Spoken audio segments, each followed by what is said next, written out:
Hi guys, good morning.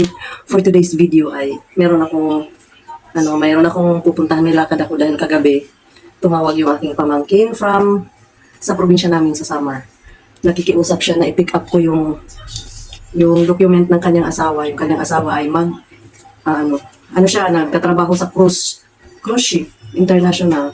Tapos kailangan kong pick upin para dahil paalis na siya. And bago yan, syempre muna tayo. Mag-skincare muna tayo. Lalabas. Ito nga pala yung binili namin, no? Tingnan nyo. Almost, paubos na. Ayan, no? Paubos na. Yung binili namin nung December 4, tapos na yung January 23 na. Birthday pala ni tatay. Paubos na kasi 4 kami gumagamit dito. So, yun na siya. Paubos na. Okay naman yung result. Kasi, dry talaga yung skin ko. Tingnan nyo. Tingnan nyo yung difference dito, yung nalagyan na. Di ba? Kaya, pag nagkakaedad na talaga tayo, kailangan natin mag-skincare. Bahalag, mahal. May bumibili naman. Hindi naman ako ang bumibili. Anak ko ang bumibili. Kaya okay lang. Bahalag, mahal. Sila man magbayad. Di ba? So, yun na nga. Kailangan ko pang magpapaprint pa ako kasi, syempre, lang ako, authorized person. Gawa ng authorization letter yung aking pamangkin para ako mag-pick up ng asawa niya. Ito yung pala. Ito yung product. Diba? Ito yung binili namin. So, tapos, syempre, kailangan natin ng sunscreen kasi lalabas tayo.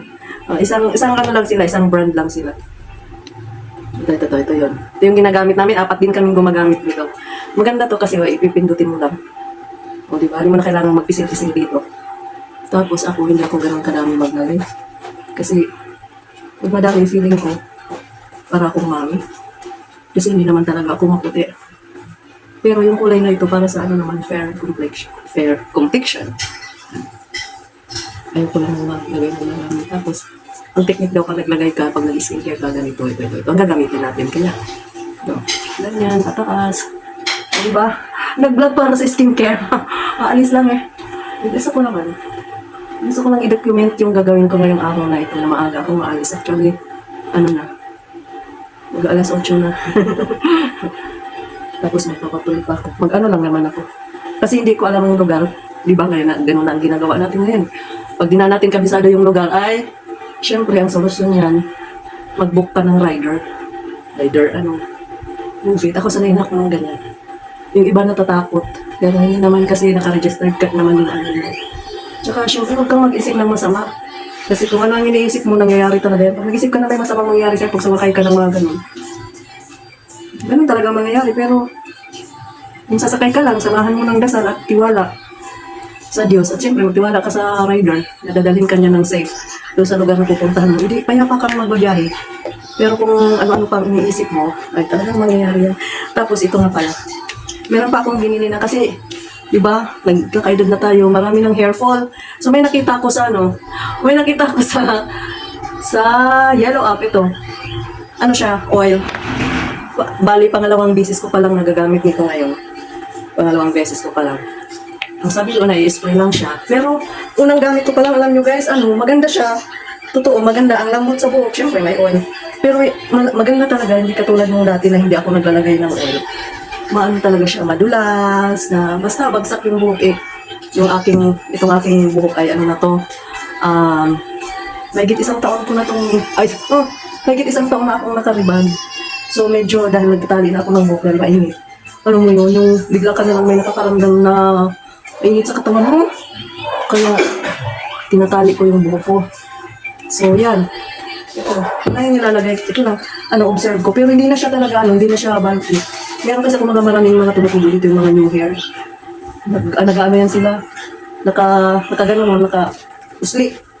Kaya nung unang lagay ko, okay siya.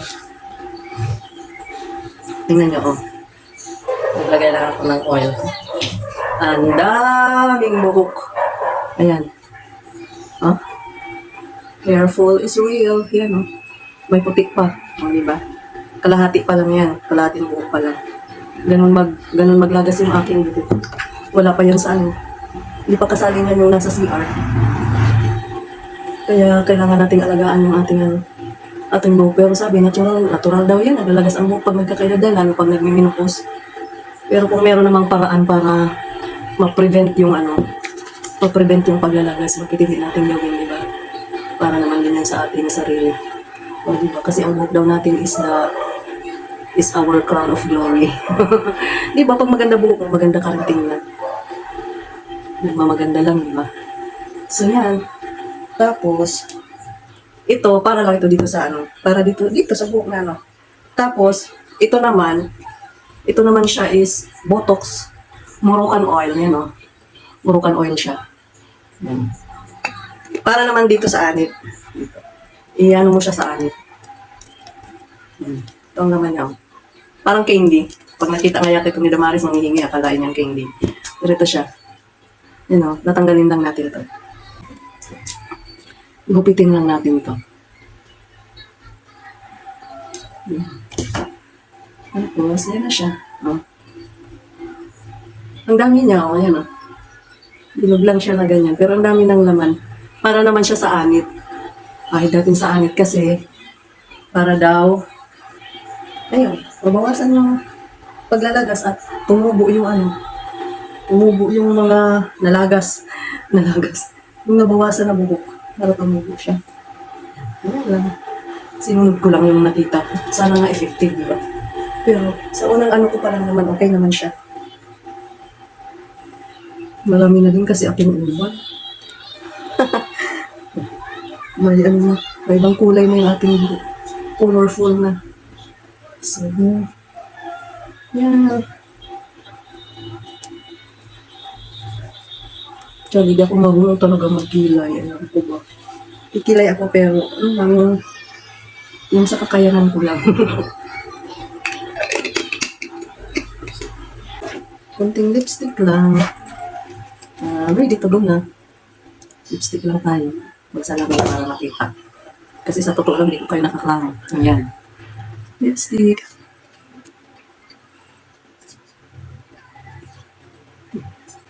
Okay na, ready to go. Ayaw ko magkilay. Basala ko magkakagalan. Ay naman ang kilay ko, maitim naman diba? So, yan isa tayo. Magpapaprint pa ako, so hanggang dito lang muna. Bye muna. Siyempre, mag-supply pala muna tayo bago umalis. Ano ba yan? Alis ka ba na diretso na lang ganun? Walang supply, di ba? O, diretso na diretso yung aking supply, walang sabit. Diba? So, yan. Pero ito na yung ginagamit kong supply, malaki ang ngipin. Dahil nga sa hair fall.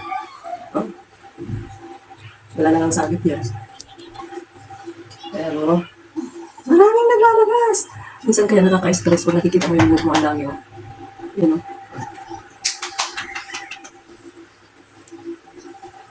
Okay. Buhok na ako.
Ayun lang pala. Bale, malapit na lang naman iikutan natin.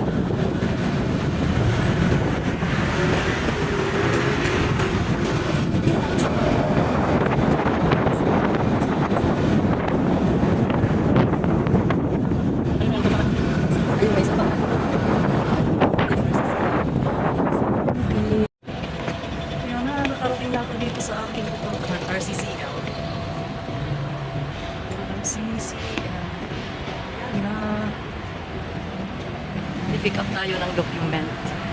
Napag-utosan na mag-pick up ng document. So, ito na. Yan o. Ito na tayo.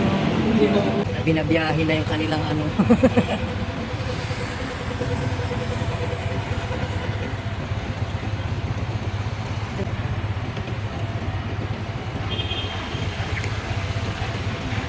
Ito lang pala ang Amazon.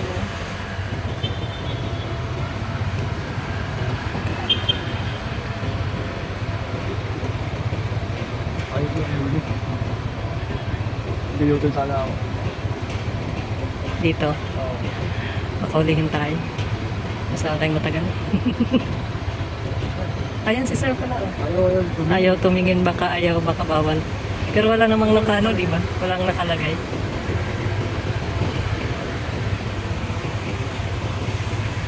Ayaw kanya tingnan.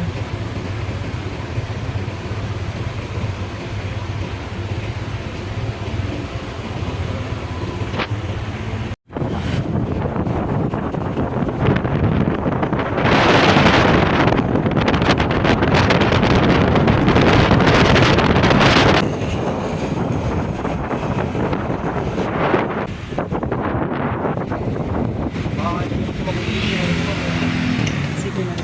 Nagdaanan natin yung logo naman.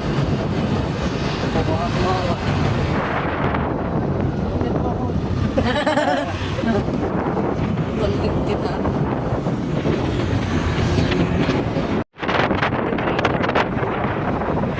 Lahat na content creator na eh. Ano ba cellphone? Ay, na cellphone. Ay, hindi naman kailangan tuyo. Basta malinaw yung camera mo. Wala, sige, mag-video ka. Maganda nga tong sa'yo kasi ano eh. Kailangan maganda yung maganda yung... Yung quality ng ano mo. Maganda yung... Kaya, isaan mo lang ng mga short video. Mga mixing video, mga alam ka. Sige. Kaya mo yung laptop dyan. Dalawang beses. Ano kasi yung YouTube follower eh, no? Hindi, subscriber. Sa Facebook follower. Yan, masahod na lang tayo. Ikaw nang gumawa ng ano, di ba? Oo. Ito mo ng aso. Snapchat. Oo. Saudiya mas. Siberian. May ganyan kami dati eh. Yung pandemic. Oo. May paggabi. Malaki. Medyo kasi yan siya sa malaki.